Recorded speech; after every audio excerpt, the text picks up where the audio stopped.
Rodeo, the kid journalist covering Hollywood hits, movies and music and more. Welcome to the Drive-Thru, interviews and reviews. You'll be entertained for sure. So stay for a while, 1950 style. Forget your blues with the cruise at Rodeo's Drive-Thru Hollywood News. Yeah.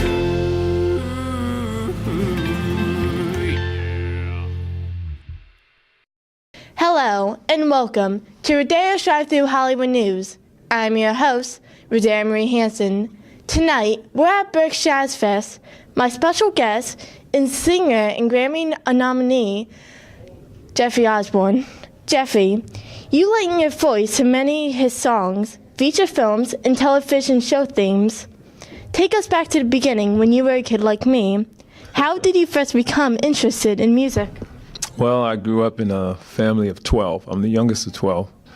And everybody in my family sang or played an instrument. My father was a great trumpet player. So it just came natural to me. Everyone around my house was singing. I started singing professionally, I guess, in nightclubs when I was 13 years old. My mother used to chaperone me, and I would go up on the weekends and sing in clubs. So I got a very early start. And born and raised in Providence, Rhode Island. And I met the group LTD coming through Providence, Rhode Island. And that was really the start of my career. I joined LTD in 1970.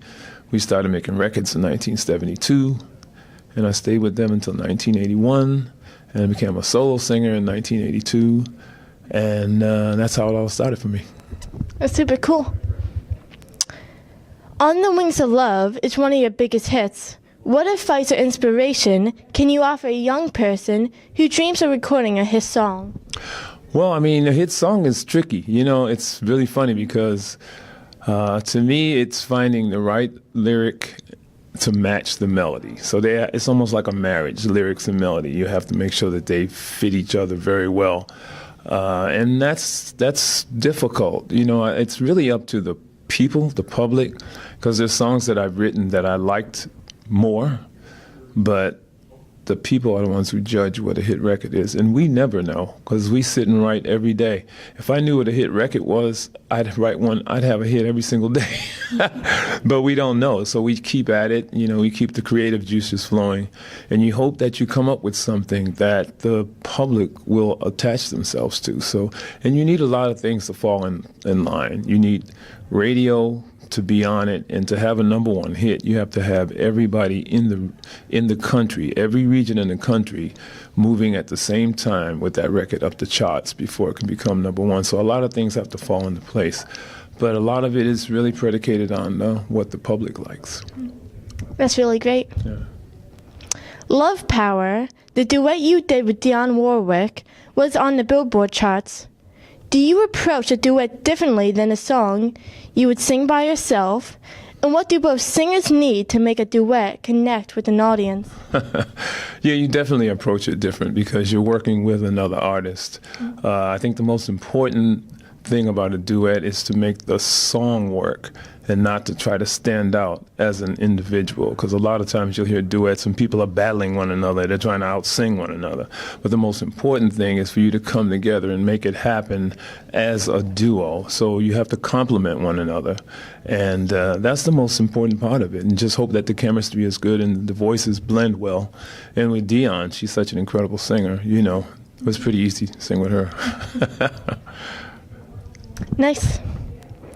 You have written lyrics for other artists. Whitney Houston had a hit, All at Once. Mm-hmm. Is the process of writing lyrics different than composing melodies? And how did the song make its way to Whitney? Well, yeah, the process is different. You know, some people write lyrics first, and then they write the melody. Some people write the melody first, and then they write the lyrics. With me, I kind of work with the melody first. And once I get the melody, I start singing the melody, and then a few words will just come out. Just naturally, words will come out. And that's usually when those words are in a spot and they naturally keep coming around.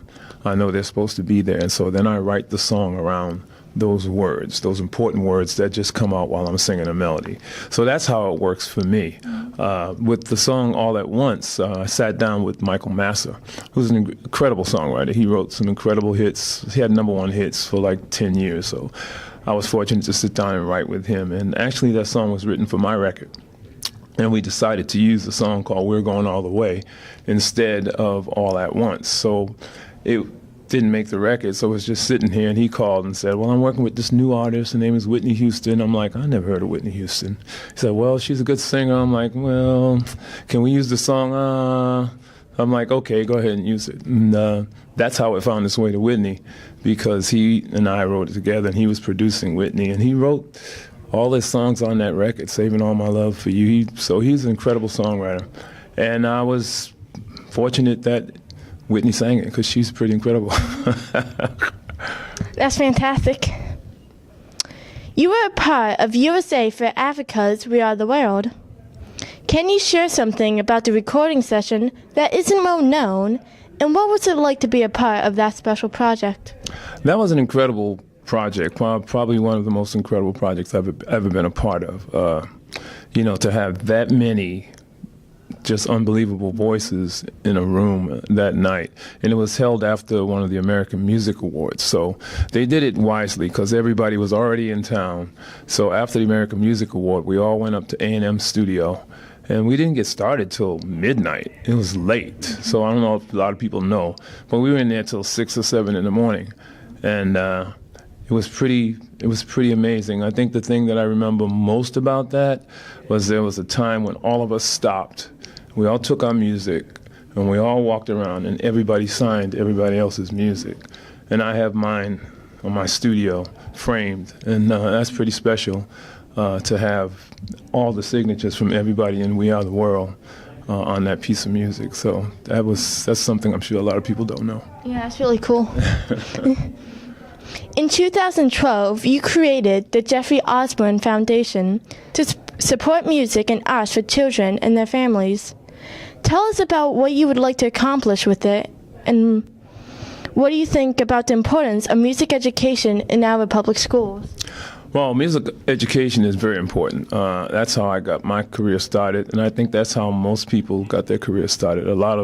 Especially a lot of the R&B singers, we all came up in public school systems, and back then there were instruments for all of us. I started playing trumpet when I was in elementary school, and they had an instrument for me. So they had instruments that they gave the children. They no longer have that. As a matter of fact, they no longer even support music in public schools. A lot of the public school systems don't have music programs, and some of them are sharing teachers. Like they'll have a music teacher that has to go to 3 different schools as opposed to just having one there. So it's something that's very important, I think, to bring back to the school systems. And with my charity, I have the Rhode Island Philharmonic Orchestra as one of my charities, and we together are trying to put music back in the public school systems.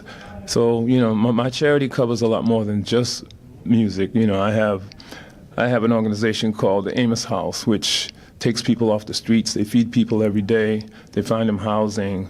So it's more than just music education. It's about, things that feel good in the community, organizations like that. I have another organization called St. Mary's Home for Children. They're taking abused children. And so we're trying to cover a little bit of everything. But, being that I am from my music background, I am from music, it's important for me to try to get the music programs back in the school systems back there. That's great you do that. Yeah. Of all the projects you have been a part of, what are you most proud and why? That's hard to say what I'm most proud of.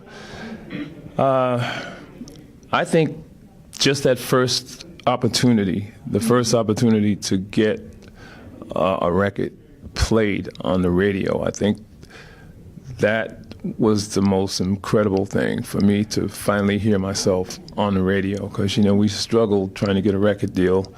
We went to LA in 1970. We didn't get a record deal till 1972, so it was a struggle getting a record company to sign us. And I think at the end of that struggle, to finally have a record out and to finally hear it on the radio and have my friends calling me from my hometown saying, "Oh, I heard you on the radio, I heard your group." that to me was my biggest accomplishment, and everything else fell in line after that. But that's the biggest struggle. The biggest struggle is getting that chance to record and be heard all over the world. Nice. What is the best thing about being nominated for a Grammy? I guess it's recognition. It's knowing that people have taken notice, that people are aware, and not just the people, but the Grammy committee. They're sitting there and they're looking at you as one of the top artists in the country or in the world. So that's the best thing about being nominated. It's just knowing that you finally gotten to a plateau where your hard work paid off, and people are now aware that you're there and you exist. The hardest thing after that is to keep it going, to not have that one hit and be forgotten. You got to keep, that's the toughest thing, to just keep it going. But it's great. I think it's what we all strive for. We all strive to be good at what we do and to maybe make a difference in someone's life or be recognized. And that's like instant gratification when you get nominated for a Grammy. Fantastic. What is your favorite go-to snack food? My diet has changed so much. I'm vegan now, so I don't snack as much as I used to. So I have very few things to snack on now. I've been vegan for 2 years now. So I don't eat any meat, I don't eat any fish, I don't eat any chicken, I don't eat any dairy products. It's all plant-based. So for me, anything that I can snack on is good. But I'm finding things that are vegan that a lot of people don't know are vegan, like Oreos are vegan. People don't know that. People don't know Oreos are vegan. There's a lot of things that are vegan that people don't know. I think when they hear the word vegan, they think it's weird, but it's probably the healthiest I've ever felt, the best I've ever felt. And I probably snack on nuts and cranberries and raisins more than anything, especially when I'm flying on an airplane. I have my little bag of my little nuts and things that I munch on. Great.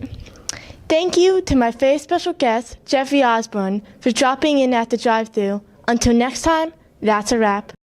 We want to thank you for doing what you do. We want to thank you, each and every one of you. We want to thank you, we want to thank you, we want to thank you.